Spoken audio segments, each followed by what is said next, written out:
while we wear the mask. We smile, but O great Christ, our cries to thee from tortured souls arise. We sing, but oh, the clay is vile beneath our feet and long the mile. But let the world dream otherwise. We wear the mask. Thank you. Thank you so much, Angel. Good afternoon. I'm Linda Holzer. It's wonderful to celebrate 3 milestones today. The 32nd anniversary of Garbo Hearn's Pyramid Art Books and Custom Framing, the birthday of African-American poet Paul Laurence Dunbar, for whom Dunbar High School just across the street is named, and the publication of the biography of Florence Price, impeccably researched and written by the late Dr. Raylinda Brown. We're here in Little Rock, the city where Florence Price was born and raised. She and her husband Thomas owned a home just blocks from Pyramid at 2417 Cross Street in what is now known as the historic Dunbar neighborhood. I'm thankful to Ms. Brown, who I believe is in our Zoom audience today, for sharing that with me. Each time I've talked about pioneering composers Florence Price and William Grant Still with an audience in Arkansas, I've learned something. The African-American community they grew up in cherished and admired these composers. Mr. Larry Brown calls it homegrown classical. I love that. I'm grateful for the insights from my colleague at UA Little Rock, Dr. Laverne Bell Tolliver, who may also be with us in Zoom today. She introduced me to the concept of kujichagulia. Kujichagulia is a Swahili word, an African word, and it refers to self-determination, to define ourselves, name ourselves, create for ourselves, and speak for ourselves. The story of the publication of the biography of Florence Price is a great example of kujichagulia, both for the composer and for the author of the biography, Dr. Raylinda Brown. Florence Price was an influential composer, overdue for high-level recognition.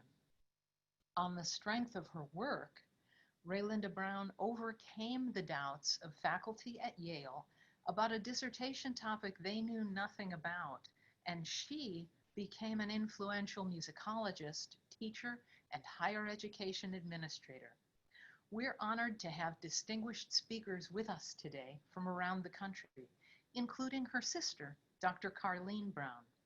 Dr. Carleen Brown is an award-winning teacher on the music faculty at Seattle Pacific University and an accomplished scholar in her own right, director of the Seattle Pacific University Music Therapy Program, a research specialty in music for pain management, chair of the Seattle Pacific University Faculty Senate, and international accomplishments serving as a music therapy consultant at the National Tsinghua University, Hsinchu City, Taiwan. To Dr. Carleen Brown, I'd like to start by saying thank you. Your sister's death was such a loss, not only personally to her loved ones, but to the field of American musicology and to academia.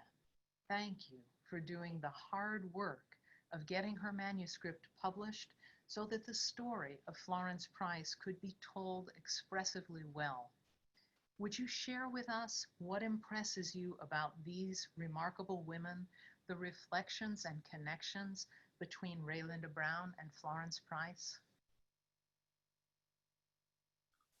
Goodness, thank you, Linda. And thank you for this invitation to join you in celebrating 3 momentous occasions, actually. I congratulate Pyramid Art Books and Custom Framing on your 32nd anniversary. That we acknowledge and celebrate Paul Laurence Dunbar's birthday on June 27th.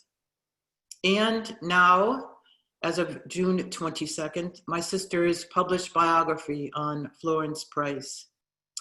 And just quickly on a side note, today I was actually listening to what is an amazing connection between Dunbar and Price and my sister, Raylinda, in listening to Dunbar's poem, Sympathy, that was a Price arrangement and then became edited and published by my sister, Raylinda. It's a beautiful piece of music, and the connection between the three is symbolic today.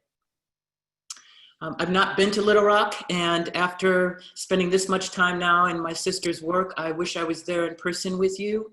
And in preparation for this brief talk, I just want to share that I was able to find a paper of Raylinda's that she gave at the University of Arkansas in 2015. And this was for the Florence Price Music Festival then.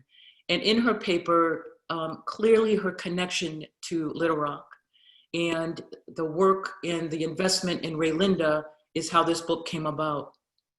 And so she starts with acknowledging Professor Barbara Garvey Jackson and how that article in Black Perspectives in Music in 1977 was a beginning step for Ray after Raylinda had found Price's works at Yale.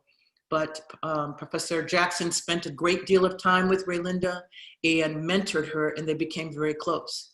Raylinda also acknowledged Tom Dilliard and William Gatewood from Little Rock and their offering of a perspective of the culture in the time around Price being in Little Rock.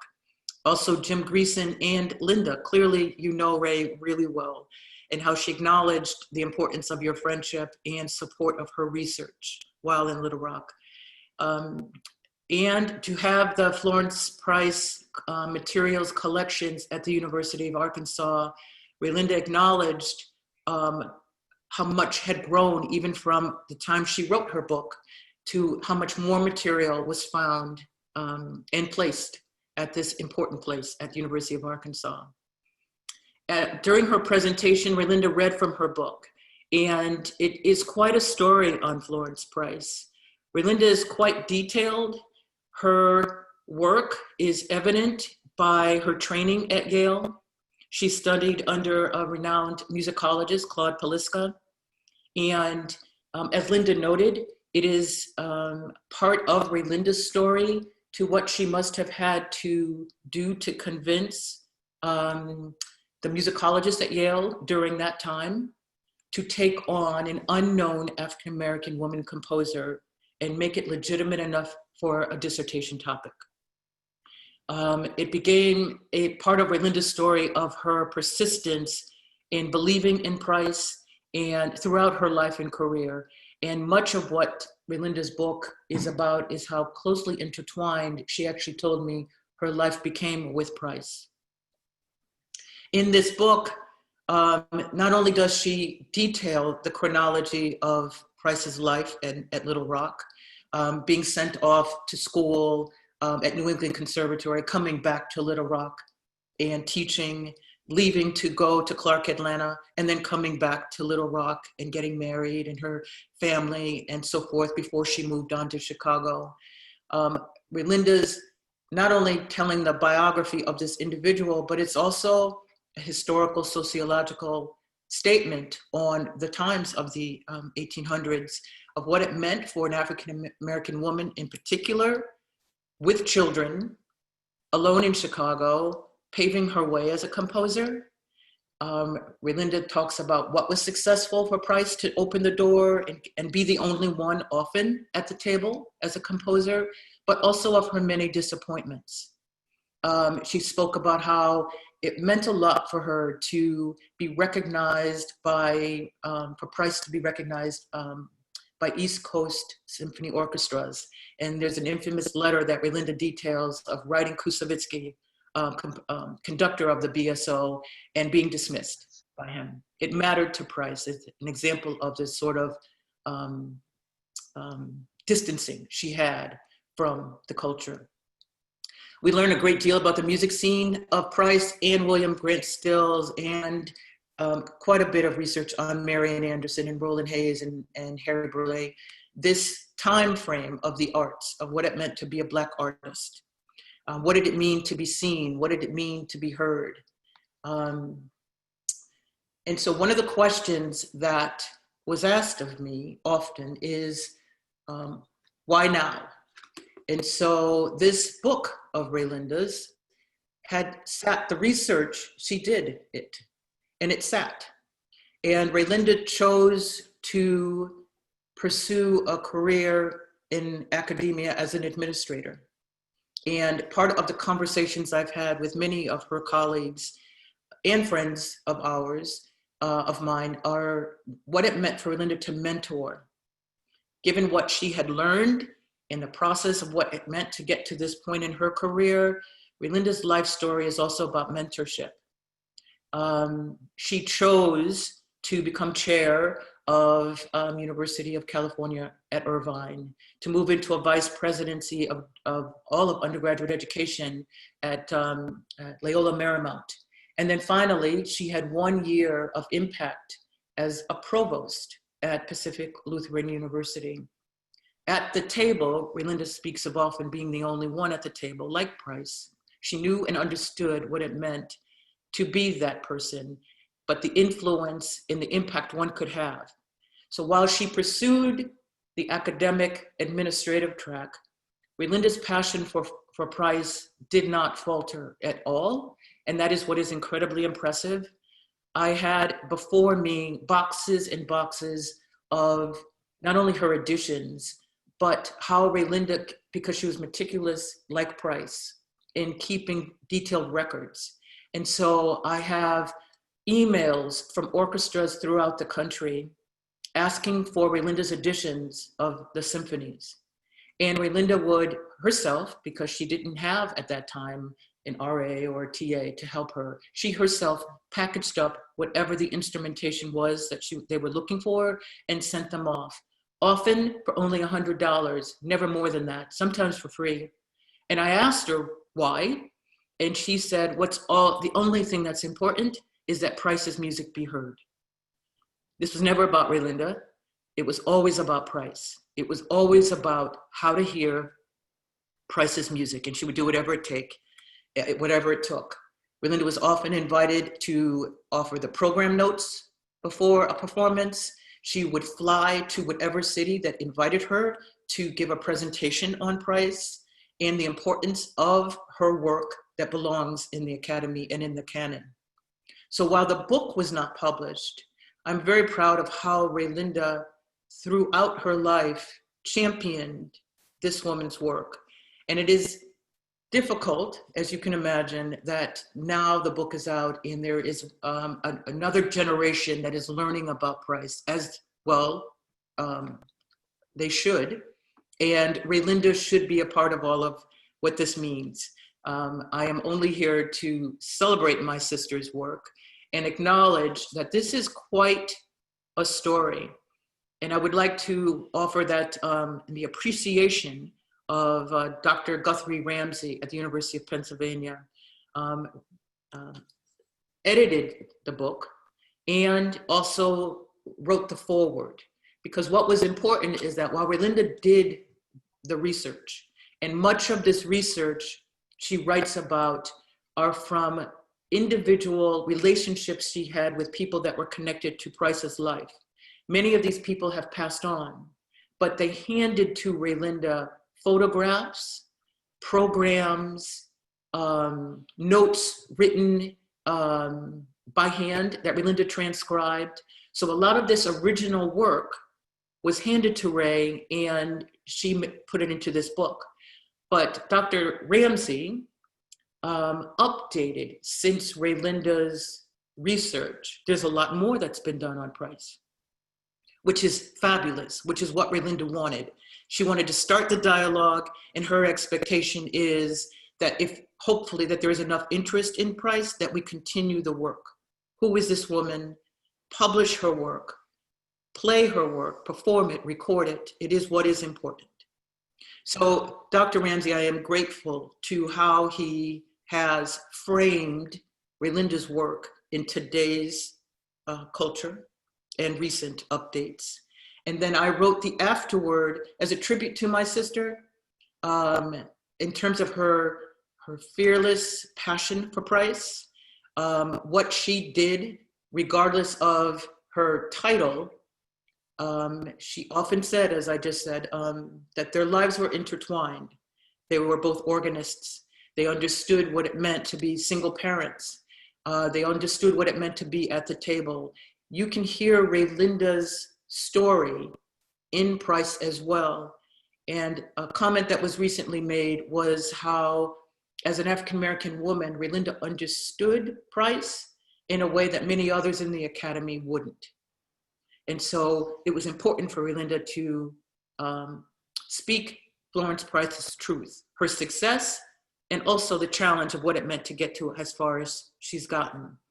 I will end with one of the things that Ray ended her talk with is this quote: "It is for the next generation of music scholars to delve through the music, to study it, to perform it, and to tell the rest of the story." So I encourage those of your interest to not only read the story of Florence Price, but we ought to encourage libraries, universities, music historians, anyone who's teaching music history. Florence Price belongs in the canon. There is no excuse now that her music and her story be part of the American story of music. And so I acknowledge all of those who have been working toward this effort, but I'm very proud of my sister, and I thank you for this opportunity for me to be able to speak about Ray. And again, congratulations, Pyramid, for the anniversary and for allowing me to, much appreciation for allowing me to speak. Thank you so much, Dr. Brown. It's really an honor to welcome you virtually to Little Rock. There was to have been a performance by our friend Arkansas pianist Julia Buckingham at this point, and she expresses her regrets. There was a family medical emergency, and she is not able to join us today. Our next distinguished guest is Professor Althea Waits, who is on the faculty at California University Long. Professor Waits' recording of Price's piano music is what allowed me and hundreds of others, probably thousands, to hear this music for the first time when it was published in 1987. She was the first pianist to record Price's piano music, another trailblazer. In recent years, when I interviewed Professor Waits for an article about Florence Price, I learned about her friendship with Raylinda Brown and their shared experience as graduate students at Yale University. Welcome to Little Rock virtually. Please share with us. Thank you so much for inviting me. This is really a great honor. I want to start by congratulating Pyramid Art and Garber Hearn on your 32nd anniversary. Let's go for another 32 years. I'm very, very honored and really excited to be here to celebrate the release of Raylinda's book. It's been a long time coming. And I also want to thank Dr. Brown for taking on the enormous task of bringing her manuscript to the world. It's not easy to do that. I think we all know that. And of course, when I was a student at Yale back in the 60s, I must say that I can relate to being the only one at the table. I remember studying with Claude Paliska and going to some of the classes. He was, of course, well recognized and well known for his work on the anthologies. And I learned a lot, but as I said, I had my own challenges being the only woman of color in my graduating class. There were 2 other students there at that time. Of course, the situation has changed, but I can't say that it's that there is an overflow now of students of color there, although it's a lot different from the time when I was there. Let me also say that my friendship with Raylinda really opened a lot of doors for me, both musically and in many ways. I admired her for her persistence, but not only that, the fact that she was just a wonderful and treasured friend. I think my only regret is that she's not here today to receive all of the tributes and the honors that or so, you know, that she so deserved, of course, in putting all of this together. But I'm happy and excited that Dr. Brown is there to do that, to do the honors. I met Relinda in 1985. We were at a symposium at the University of Michigan, and it was a conference on Black American music. And so I was able to interact and meet with many people who were involved in publishing the works of many composers. I had already received a copy of Price's manuscript of her sonata from Wayne Shirley, who was a music librarian at the Library of Congress in Washington, D.C. And I was on my way to Switzerland. And when I came back, of course, I was asked to play the sonata at the university. And so I did that. I had very, very little time to prepare, but it was my first exposure to this music. Really quite an amazing piece, a stunning piece. And later on in 1993, I was able to do a CD of the 1932 sonata along with some other short pieces, Dances in the Cane Breaks, and a couple of other shorter character type pieces. I might also interject here with a little bit of a digression.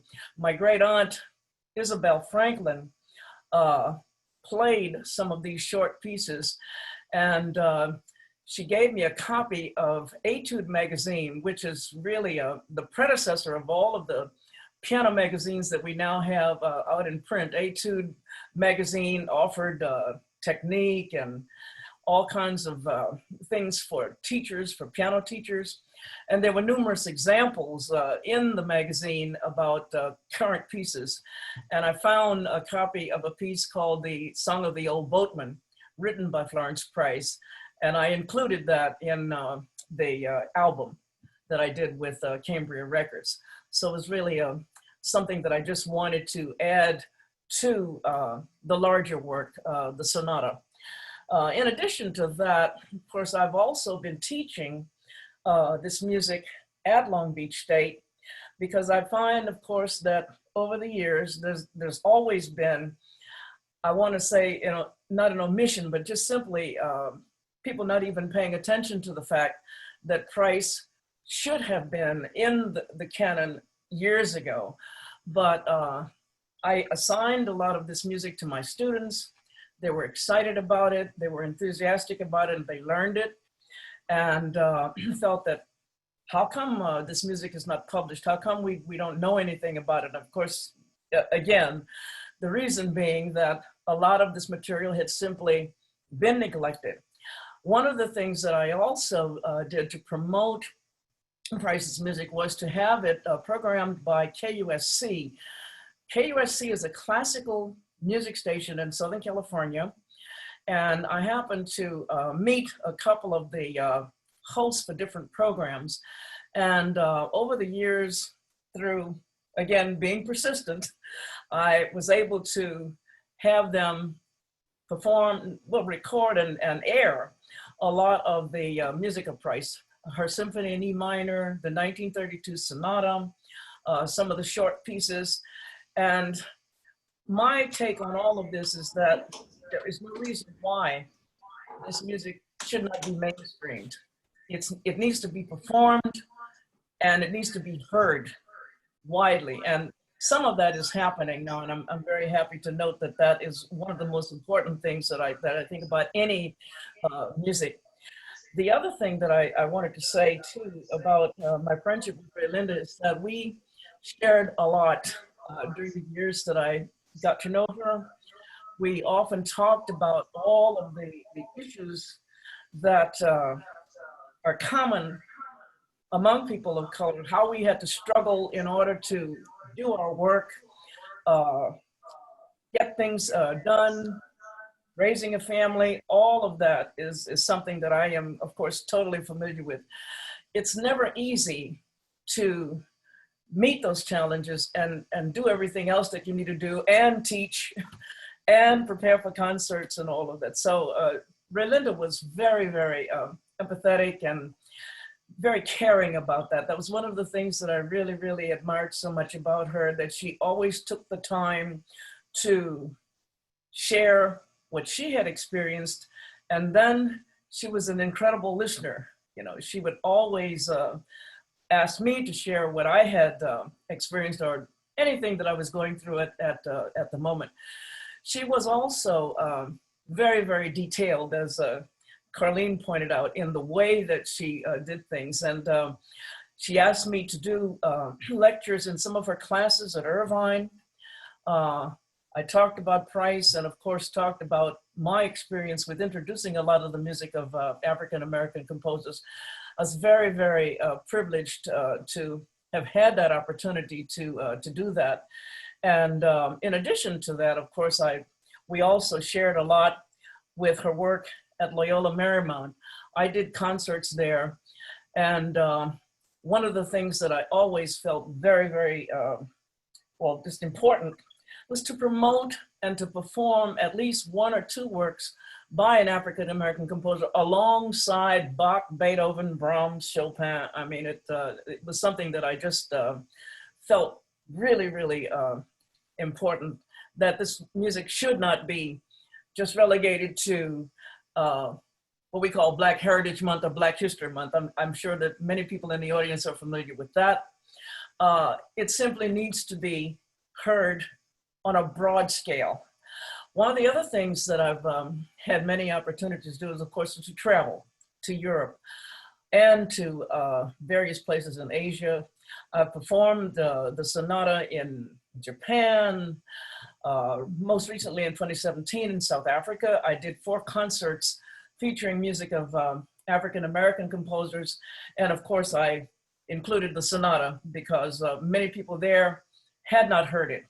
So for a lot of the audiences in South Africa, this was the very first time that this music had been heard at all in that part of the world.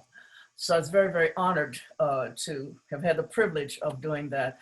It was always favorably reviewed and making a very powerful statement, of course, to people who were not familiar at all with Price's work and her experience back in the 30s, living, teaching, and working in Chicago. So those were very, very exciting times and wonderful moments for me, because I could think of nothing better than to actually be the person who could go out and share this great work.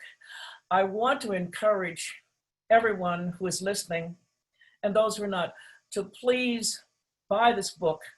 If you are teaching in a school, public, private, what have you, order this book, get it into your library so that people can read about it, hear Price about her work, her life. All of that is extremely important. And it simply needs to be brought out. So I'm very excited that now we have the material. It's out there, it's been released. So we don't really have any excuse, as Dr. Brown was saying, about not knowing anything about it. So again, it's available. You need to make it known and talk to your students about it so that they will know that, okay, here is a woman who achieved against unbelievable odds, all kinds of challenges, both racial and otherwise. And it is an incredible story. I only know parts of it, but I'm anxious, of course, and looking forward to reading the book because I'm very, very excited about sharing that. So thank you so much for inviting me to speak about this today. And again, I thank Raylinda and of course her sister for taking on the enormous task of bringing this manuscript to the public. Thank you so much.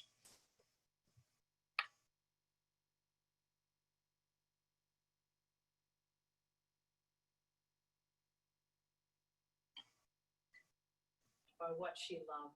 And when I play her music, I hear Arkansas in it. This piece is called Honeysuckle or A Southern Sky. The video you'll see as I play is scenes from very nearby Pyramid, the Dunbar Community Gardens, and the beautiful southern sky as inspired Florence Price so long ago.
Dr. Sybil Hampton, who followed the Little Rock Nine as a pioneering student in desegregating Central High School, shared with me that it wasn't an accident that Little Rock produced Florence Price, William Grant Still, Ray Montague, a pioneering leader in naval ship design, and the mother of my colleague, Dr. David Montague,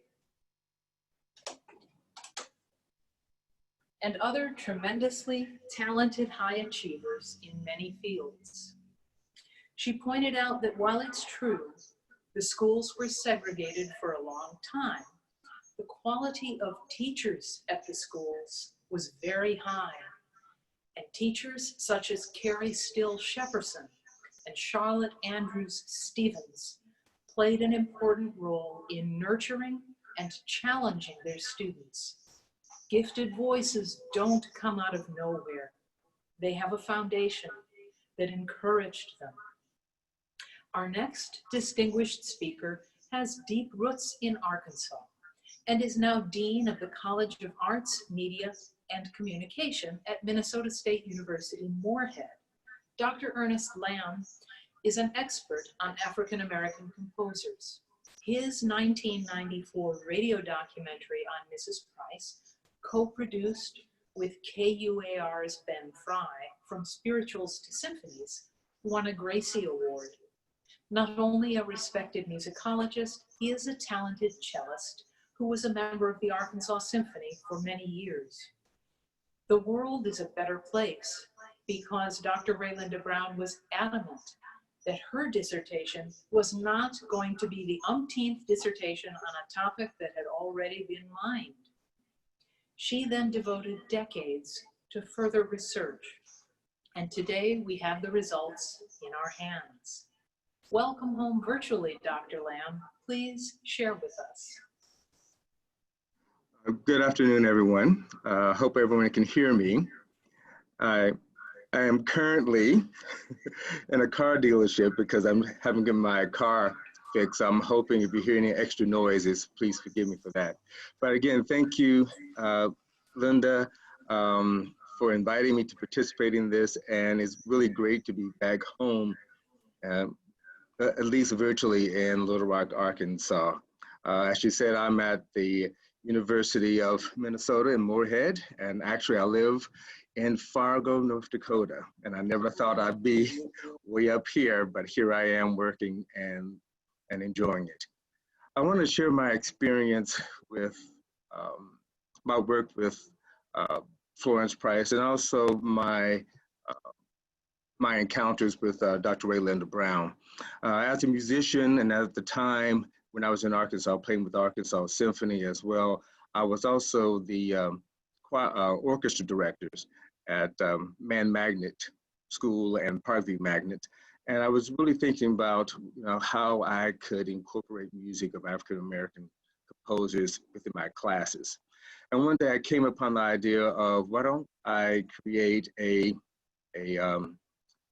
program for Black History Month, and it was called Blacks in Classical Music. And they were like 1 minute vignettes on Black composers. And I had one for each day of the weekday for the month of February. And that was aired with public radio. And I was so proud and encouraged by the responses I got from that radio program that I was thinking about what else could I do. And then one day a member of the symphony gave me an article about Florence Price. And I had never heard of her. Here I had 2 degrees, one from Indiana University and the other one from Memphis State, and I had never heard of Florence Price. And so from that day forward, I began to investigate, and then I found out her materials were at the University of Arkansas in Fayetteville, and I went up there and went through the archives and found the notes and the music, and from then I said, I want to do a radio documentary on Florence Price. And that really began my journey into musicology.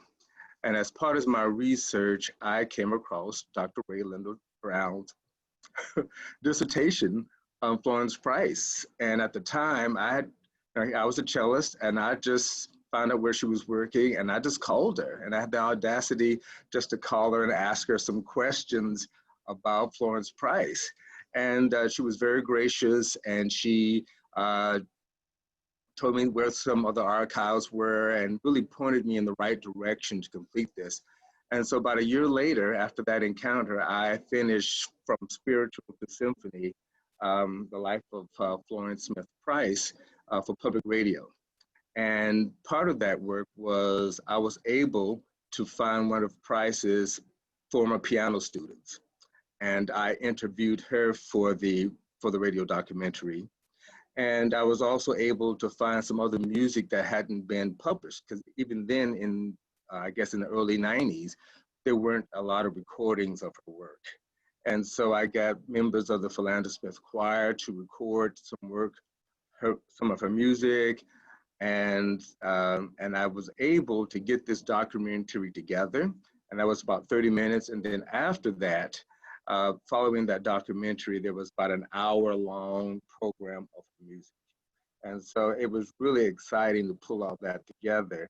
And once that was done, I shared the documentary with Dr. Brown, and I gave her my transcripts of all the work that I had done and the research. And she was very gracious and very happy because she hadn't heard some of the music performed yet. And so it was really, and I felt really great being able to share what little bit I could do to this great scholar and to contribute to some of the work that she was doing. So I will always remember her encouragement, and it's really because of her that I really became interested and said, you know what, I want to become a musicologist and focus on music of African-American composers. And so I went to the University of North Texas, and I got my degree in musicology, and I've been working, trying to promote music of African Americans. And I think that it's really important that we write the articles and that we write the books, but we also need to figure out other means to get the word out. And I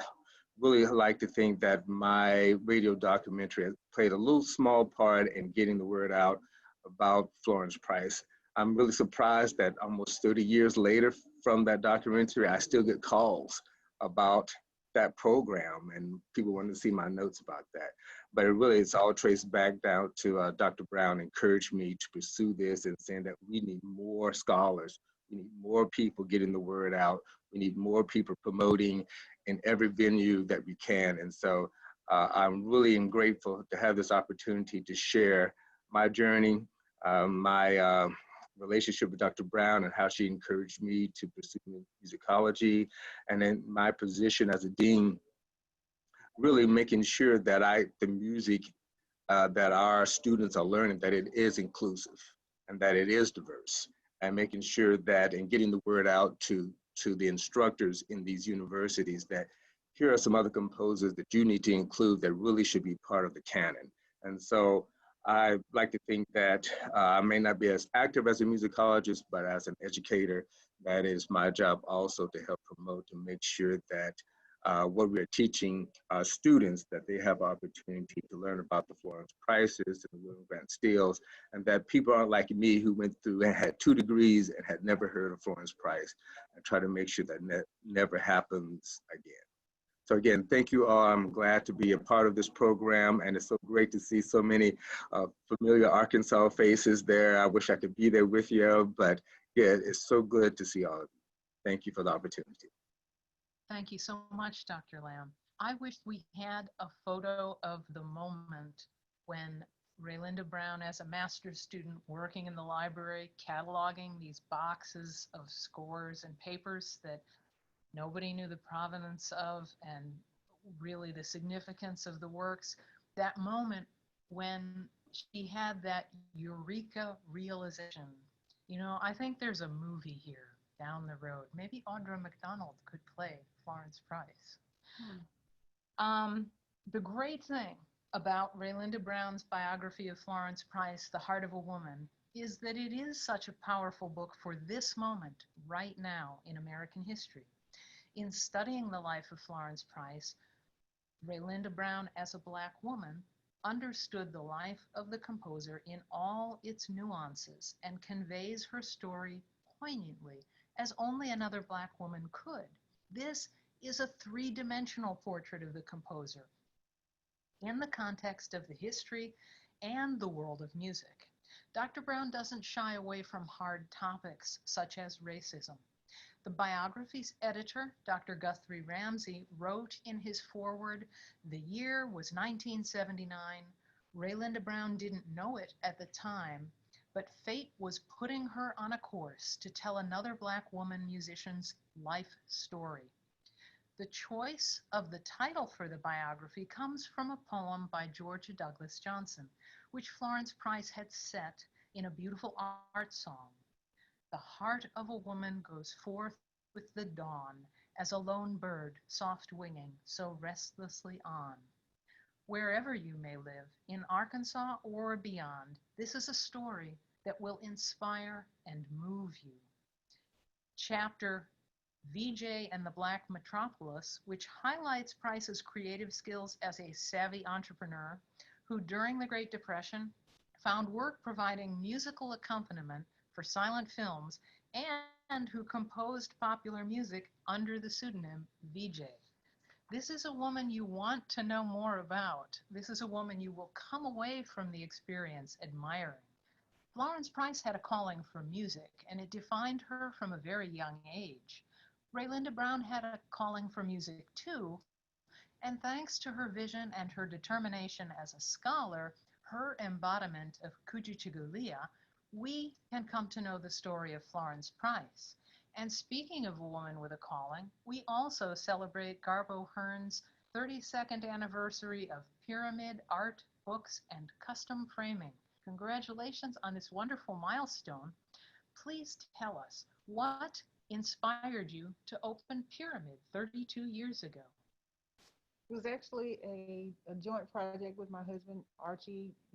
At the time, there was not a space that was associated with showing artwork by African American artists.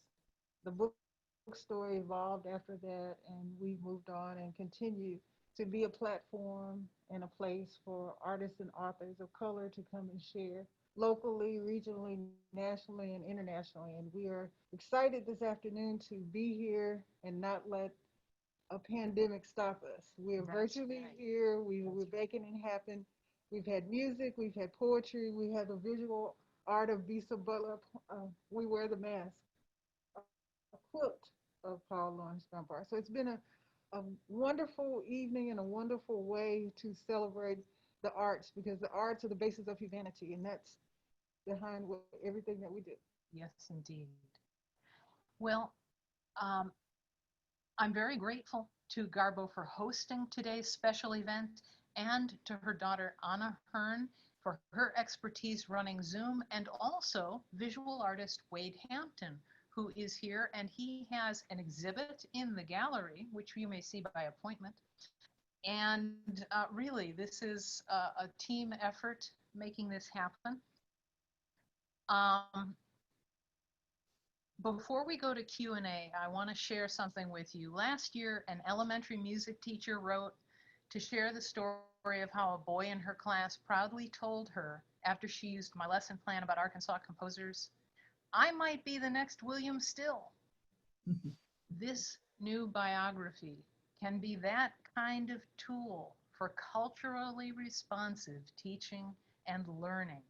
The next Florence Price, the next William Grant Still, the first whomever, but they need to hear the story and they need to see themselves reflected in the story, and that's the importance.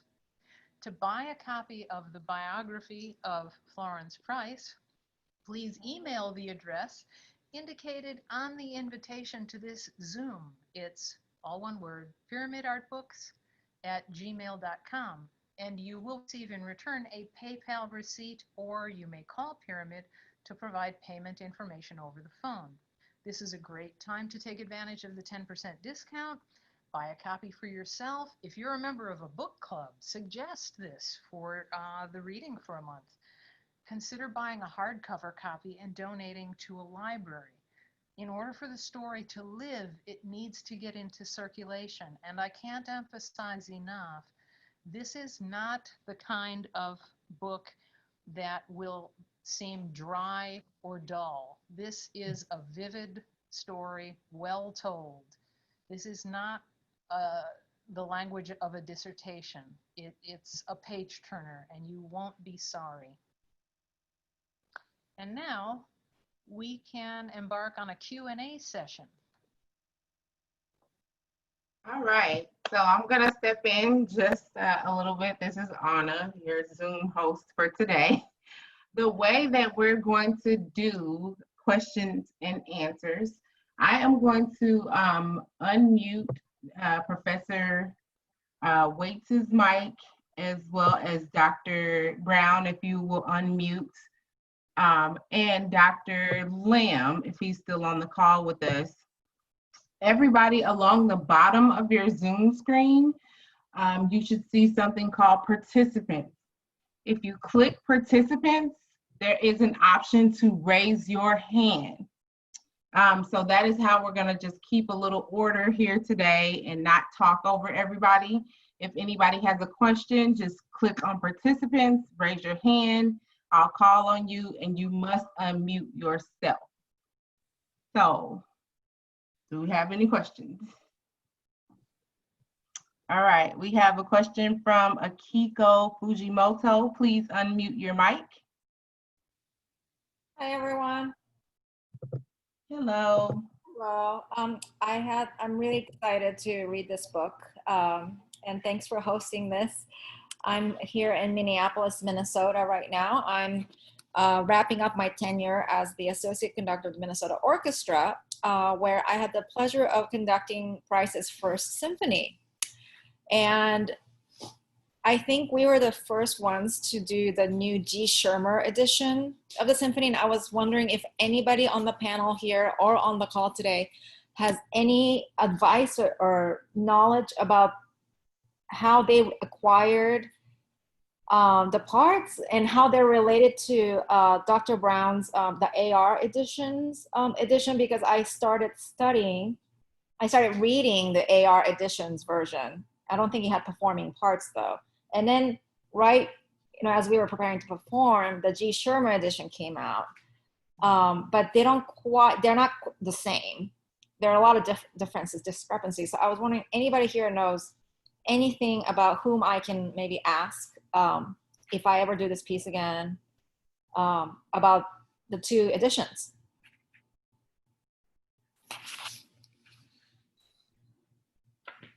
I don't know if Althea, can you address that? Yeah, I was just going to say, Johannes Muller-Stosch, who is the director of our conservatory program at Long Beach State, performed the symphony. I think what you might want to do is get in touch with him. Okay. Right now, of course, we're all in a state where we're doing remote learning. Yes. But if you email him, Okay. I think he may be able to give you information on getting the parts and and the score, because I don't know, I don't have all of the details, but I think he would be a good person to contact about that. Wonderful. Can you give me his name? Muller-Stosch, S-T-O-S-C-H. If you just go to our website, which is csulb.edu, and then /music, then you see the faculty roster with his name, of course. Okay, thank you. Okay, I see that. I might be able to at least give you some information on that, because our orchestra performed the symphony, and I think there's one other work that they did, but I'll probably be in touch with him during the week. So, but if you can tell him that you were participating in this event and that you're interested in it, he might be able to at least get that, tell you, how to get the parts. I think that would be a good way to start. Okay, thank you.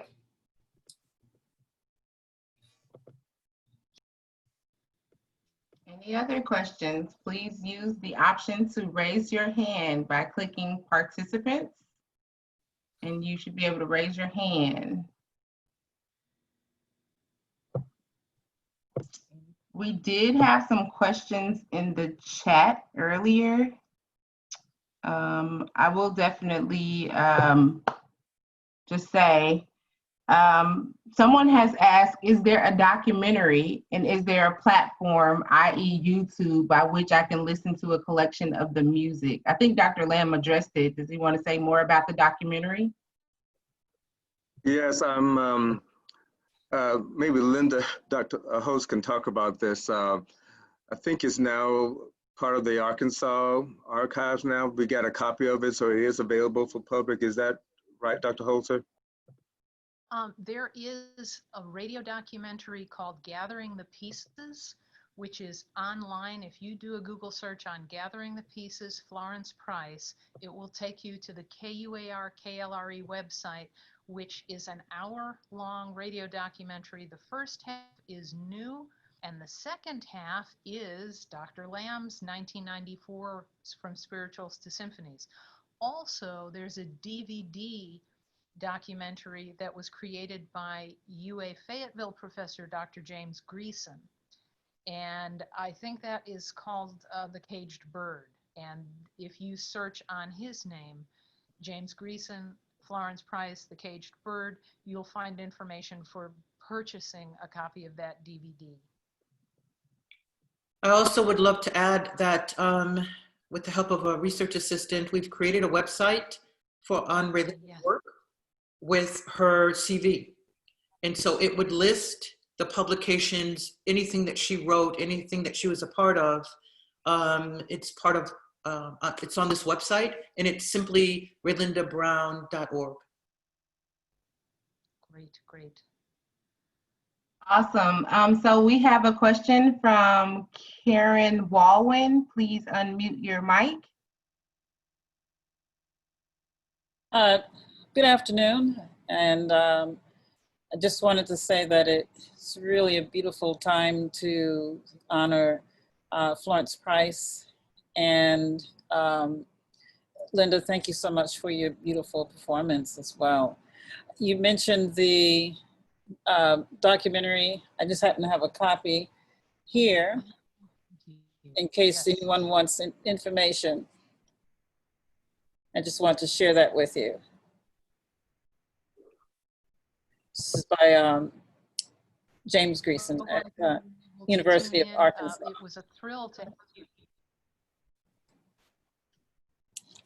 Thank you so much. Any other questions? Anybody want to make a comment? We don't necessarily have to ask questions. If you'd like to just contribute to the conversation, just raise your hand. I'd like to, I wanted to kind of piggyback on what I said earlier.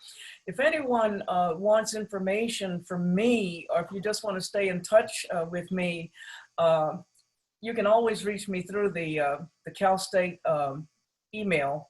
It's just althea.waits@csulb.edu. I should also mention too that Raylinda edited the sonata, and it is available through Shermer. If you're interested in that, she edited the sonata in E minor. I'm not sure about the other pieces, the Dances in the Cane Breaks, which is on my 1993 CD. Those were originally published by Carl Fisher, but I think that they probably are in public domain now, and you can get them. I don't think that they're hard to find, but again, if you want information on that, or if you're having some difficulty procuring copies, I can certainly be available. You know, I'm available to help with any of that, because I'm still, you know, getting and gathering a lot of material together on Price. And I continue to play the sonata, of course. That's another thing I wanted to mention. So, thank you. That's great. If there aren't any further questions, we have something special to close out today for Garbo. Some of you know what this is. Make sure you sing along loudly.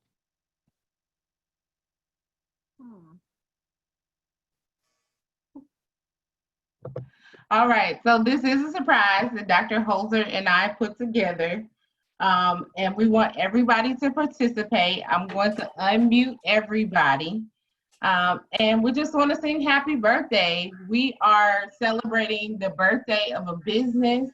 We're celebrating the birthday of Dunbar and this wonderful book release. So Dr. Holzer is going to play happy birthday. I'm unmuting everybody. So everybody sing along. Sing along.